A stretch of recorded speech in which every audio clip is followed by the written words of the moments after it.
और किशनगंज पूर्णिया में तो हमारे टोटल 4-5 विधायक हमारे थे सीमांचल में। इंशाल्लाह इस बार हम लोग सीमांचल में 15-20 सीट तो। सीमांचल के लोग ये कहते हैं अगर वोट भी दे तो वो 4 चले जाते हैं, आप लोग अकाउंटेबल नहीं हैं, लोगों को रोक नहीं पाते, तो फिर आप पे कैसे ट्रस्ट? अररिया में इस बार क्या खाता वाता खुलने का चांसेस है? क्या चांस लग रहा है? एमआईएम तो दिख ही नहीं रही अररिया में। लगभग गैर मुस्लिम भी हमारे हैं, बहुत सारे कॉरपोरेटर हैं। और दूसरी बात यह है कि मैं खुद अररिया विधानसभा से चुनाव लड़ा, 10,000 वोटों में मुझे 1700 वोट गैर मुस्लिमों का मिला। Welcome to Seemanchal diary. Seemanchal diary में आपका स्वागत है। हमारे साथ अभी मौजूद हैं पूर्व एमआईएम प्रत्याशी और अररिया के जिला अध्यक्ष राशिद अनवर साहब। आइए उनसे कुछ बातचीत करते हैं। स्वागत है सर आपका। शुक्रिया, और आपके तमाम दर्शकों को मेरी तरफ से स्वागत है। अभी अररिया में इस बार क्या खाता वाता खुलने का चांसेस है? क्या चांस लग रहा है? एमआईएम तो दिख ही नहीं रही अररिया में। देखिए, एमआईएम पिछले दिनों से 2014 से अररिया किशनगंज में मजबूती से काम कर रही है, और काम का जो सतह था वो ज़मीनी सतह पर था। यहाँ के लोगों ने भी बहुत सूझबूझ से और ईमानदारी से काम किया है, जिसकी वजह से हम लोगों ने अररिया ज़िला में एक सीट जो की हाट से हम लोगों ने कामयाबी अभी हासिल की। और अररिया से मैं खुद चुनाव लड़ा था, मैं 14 उम्मीदवारों में से तीसरे नंबर पर था। और किशनगंज पूर्णिया में तो हमारे टोटल 4-5 विधायक हमारे थे सीमांचल में। इंशाल्लाह इस बार हम लोग सीमांचल में 15-20 सीट तो कामयाबी हासिल करेंगे इंशाल्लाह। सीमांचल के लोग ये कहते हैं अगर वोट भी दे तो वो 4 चले जाते हैं, आप लोग अकाउंटेबल नहीं हैं, लोगों को रोक नहीं पाते, तो फिर आप पे कैसे ट्रस्ट करें? देखिए, कहीं ना कहीं उनका कहना बिल्कुल सही है। जो हम लोगों ने और सब लोगों को टिकट दिया और ये लोग कामयाब भी हुए। कामयाब होने के बावजूद भी इसमें 4 लोग भगोड़े साबित हुए, जिनको आरजेडी के लोगों ने कुछ चंद पैसों पे खरीद लिया। तो मैं जनता से ये कहना चाहता हूँ, अररिया पूर्णिया किशनगंज के उन तमाम आवाम पसंद लोगों से, कि आप लोगों ने बहुत मेहनत और मुश्किलात से वोट देकर एमआईएम पर भरोसा किया, और एमआईएम को अल्हम्दुलिल्लाह आप लोगों ने कामयाब भी किया।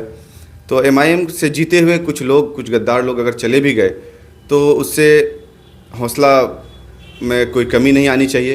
इंशाल्लाह आने वाले वक्त में आप लोगों का प्यार और स्नेह ऐसे बरकरार रहेगा तो हम लोग और भी ज़्यादा से ज़्यादा सीट हासिल करेंगे।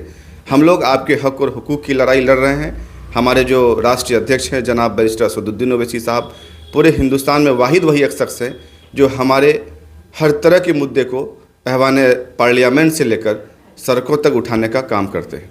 देखिए, आप बात तो करते हैं लेकिन होता नहीं है, इसका रिजल्ट नहीं आता। जैसे आपने ट्रिपल तलाक की बात की और या दूसरे मुसलमानों के मुद्दे उठाए, वो तो होता चला गया। इससे फ़ायदा क्या हुआ लोगों को? सर, कम से कम हम बोलते तो हैं, हम लड़ते तो हैं। होना ना होना चूँकि सरकार अक्सरियत में उनकी है, लोग उनके ज़्यादा हैं, लेकिन कम से कम वाहिद एक शख्स है जो हम ऐवानों में उठकर उन जालिमों के सामने हक़ और हुकूक़ की लड़ाई को तो बुलंदी से लड़ते हैं। आपको पता है कि सरकार में तादाद एक बड़ा फैक्टर है, जिसकी गिनती ज़्यादा होगी वो सरकार में रहेंगे। अभी आपने हाल फिलहाल में वक्फ अमेंडमेंट बिल की बात की थी, तो उस पर कुछ होता हुआ दिख नहीं रहा। देखिए सर, हम लोगों ने लड़ाई को लड़ा है, और हमारे जो राष्ट्रीय अध्यक्ष हैं बैरिस्टर असदुद्दीन ओवैसी साहब, ये मजबूती से लड़ते हैं। और देखिए, इसकी वजह से लोग जागरूक हो रहे हैं। नहीं तो अगर 3 तलाक का मुद्दे पे अगर ओवैसी साहब नहीं बोलते, एनआरसी जैसे मुद्दे पर अगर ओवैसी साहब नहीं बोलते, तो लोगों को मालूम भी नहीं चलता और एनआरसी सीए सब पारित हो चुका होता। तो पारित है सर, तो एनआरसी आ ही गया ना। मैं वही तो कह रहा हूँ, अगर आप सरकार ही नहीं बना पाएंगे, सरकार का हिस्सा ही नहीं बनेंगे, तो आप क्या कर पाएंगे? सर, बीजेपी पहले कभी किसी ज़माने में जंक्शन पार्टी हुआ करती थी, जिसके सिर्फ 2 सांसद हुआ करते थे, लेकिन आज बीजेपी पूर्ण बहुमत की सरकार में है। तो उसी तरीके से हम लोग भी लड़ाई लड़ रहे हैं। एक वक्त आएगा इंशाल्लाह हम लोग भी मजबूत होंगे।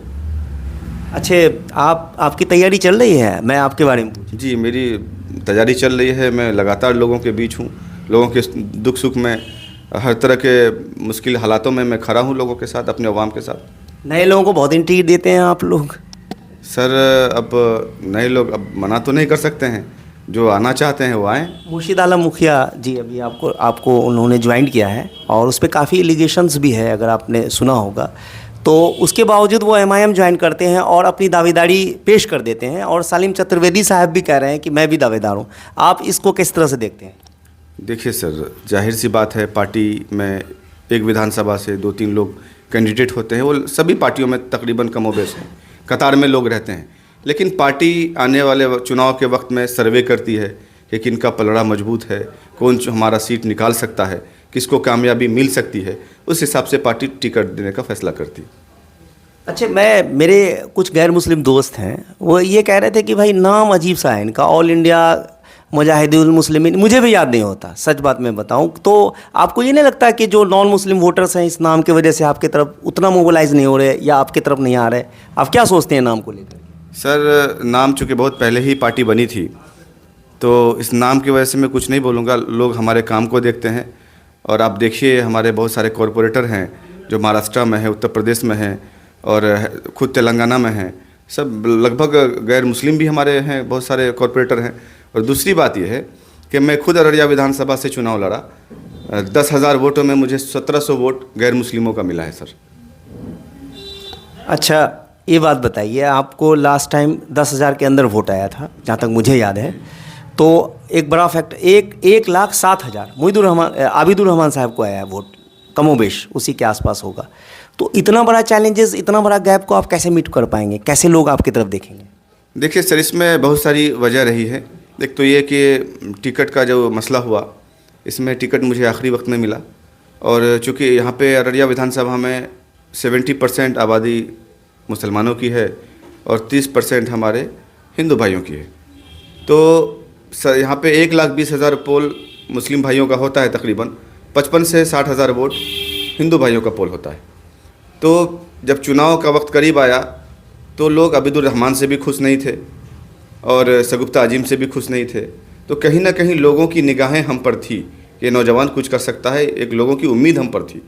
लेकिन जब चुनाव का वक्त करीब आता गया तो समाज में कुछ दलाल तबके के लोग होते हैं जो पार्टी के लोगों से, कैंडिडेट से मोटे रकम लेकर उनके लिए एक फ़िज़ा बनाने का काम करते हैं। तो इन लोगों ने हमसे भी राब्ता कायम किया। हमने तो मना कर दिया कि भाई हम पैसा देकर वोट नहीं लेते और पैसा देके माहौल नहीं बनाते। तो इन लोगों ने फिर जाकर दूसरी पार्टियों से लेकर पैसा इलाके में एक फ़िज़ा बनाया कि देखो भाई, अगर आप अपने वोटों का बंटवारा करेंगे, MIM और कांग्रेस करेंगे तो सगुफ्ता अजीम जीत जाएगी, मतलब JDU जीत जाएगी, JDU जीत जाएगा तो BJP कामयाब हो जाएगी। इसलिए बेहतर है कि आप MIM में रिस्क ना लेकर एक तरफ जो है आबिदुर माजूर ही है तो क्या हुआ, अब उन्हीं को वोट दीजिए। अगर वो बेकाम का ही है तो क्या हुआ, उनको वोट दीजिए। तो लोगों ने सिर्फ सरकार बनाने के नाम पर, BJP को हराने के नाम पर कांग्रेस को वोट देने का काम किया, और इसी वजह से कांग्रेस को 1,07,000 वोट आई और BJP को 55,000, JDU को 55,000 वोट आया, और बाकी जो बचा था वो मेरे खाते में आया। अच्छा, मैं अगर प्रोमिनेंट कैंडिडेट की बात करूं, अररिया सीमांचल में लोग नज़र नहीं आ रहे। अररिया में है और कोई कि सिर्फ आप ही हैं? MIM से तो सिर्फ मैं ही हूँ, और जहाँ तक मैं देख रहा हूँ कि पिछले 5 वर्षों से मैं लगातार मुसलसल ज़मीनी सतह पर खड़ा हूँ। हालांकि अभी बरसात का मौसम आने वाला है, तो बहुत सारे बरसाती मेढक भी निकल कर बाहर आ रहे हैं अपने अपने मानदों से। तो ये तो इसमें तो किसी को मना नहीं किया सकता, सब अपने आएँ और ख़ुद उनको अपने ताकत का एहसास हो जाएगा। इन लोगों को लगता है कि भाई पैसा बहुत बड़ा फैक्टर है, पैसे के बदौलत हम चुनाव जीत लेंगे, पैसे के बदौलत हम टिकट खरीद लेंगे। हालांकि सियासत में पैसा दूसरे नंबर पर है। पहले आपकी ज़मीनी पकड़ है, लोगों से आपका क्या अटैचमेंट है, लोगों के सुख दुख में आप उनके कितने खड़े रहे हैं, ये पहले देखा जाता है। तो मैं तो लोगों के बीच हमेशा से खड़ा रहा हूँ। अच्छा, ये तो आप सोचते हैं, अगर पार्टी ने ये सोचा कि आपसे बेटर कोई कैंडिडेट है और टिकट उसको दी जाती है, तो क्या आप पार्टी के साथ खड़े रहेंगे? देखिए सर, ये तो आने वाले वक्त में फ़ैसला होगा, चूँकि मुझे लगता है कि मैं सबसे बेहतर उम्मीदवार हूँ। पार्टी ही का नहीं बल्कि अररिया विधानसभा के लिए मैं बेहतर उम्मीदवार हूँ। अच्छा, आप इलेक्शन में जाएंगे, ऐसा 3 काम आपने 5 सालों में क्या किया कि, क्योंकि आप तो MLA बने नहीं अभी, तो ऐसा कुछ काम अपने पब्लिक कंसर्न क्या किया कि लोग आपको वोट करें? सर, ये बात आप हमारे क्षेत्र के जनता से ही पूछिए कि राशिद अनवर ने आप लोगों के बीच आकर क्या किया। देखिए, मैं तो कुछ दे नहीं सकता हूँ, लेकिन मैं जहाँ तक मुमकिन कोशिश करता हूँ कि हर सुख दुख की घड़ी में मैं अपने अवाम के साथ खड़ा रहता हूँ। चाहे वो सैलाब का मामला हो, चाहे आग लगने की समस्या हो, चाहे किसी की मृत्यु का बात हो, मैं हर मसले पर लोगों के साथ खड़ा रहता हूँ। कुछ बताइए अवाम को ताकि लोग आपको वोट कर पाएँ। नहीं, अवाम तो जान रही है, अवाम मुझे देख रही है अपने बीच। मैं अवाम के बीच ही रहता हूँ, इसलिए मुझे अवाम को बताने की ज़रूरत नहीं है। अवाम मेरे काम को भी देख रही है, अवाम मेरे हर चीज़ को देख रही है कि जो पिछले 5 वर्षों से मैं अवाम के साथ खड़ा हूँ, मैं अवाम के सुख दुख में खड़ा हूँ। अगर कोई मैसेज देना चाहें? मैं यही कहना चाहता हूं अररिया विधानसभा के उन तमाम तर जनताओं से कि आप एक बेहतर उम्मीदवार को तलाश करें और ऐसे लोगों को कामयाब करें जो आपके हक़ और हुकूक के लिए लड़ सकता हो, जिसके अंदर सलाहियत हो, जिसके अंदर काबिलियत हो, जिसकी छवि साफ़ हो। ऐसे लोगों को आप वोट देकर कामयाब करिए और आप जो है एक बेहतर और मजबूत अररिया का निर्माण करिए। धन्यवाद, शुक्रिया। अपने हमसे बात किया, आपका बहुत बहुत शुक्रिया। शुक्रिया सर।